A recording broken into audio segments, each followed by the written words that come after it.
पालघर जिल्ह्यात अजूनही पावसाचा जोर कायम आहे। जिल्ह्यातील सूर्या, वैतरणा, पिंजाळ या नद्यांना पूर आला, तर उद्या जिल्ह्याला येलो अलर्ट देण्यात आला।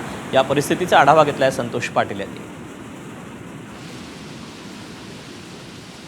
पालघर जिल्ह्यात गेल्या काही दिवसापासून मुसळधार पाऊस कोसळतोय आणि त्यामुळे नदी नाले आहेत ते जिल्ह्यातील ओसंडून वाहत आहेत। सूर्या, वैतरणा, देहरजा, पिंजाळ या सर्वच नदींना पूर आहे आणि सूर्या नदी आहे ती अगदी ओसंडून वाहते आहे। मोठ्या प्रमाणात पूर आलेला आहे। मी सध्या सूर्या नदीच्याच किनारे आहे, मासवण येथे आहे। आपण बघू शकतो की हा जो पूर आहे तो एकदम मोठा पूर आहे, आपल्याला पाहायला मिळतो। आपण बघाल तर अगदी सूर्या नदीला मोठा पूर आलाय, तर ह्या नदीचं पाणी आहे ते गावांमध्ये सुद्धा आतमध्ये सध्या शिरत आहे।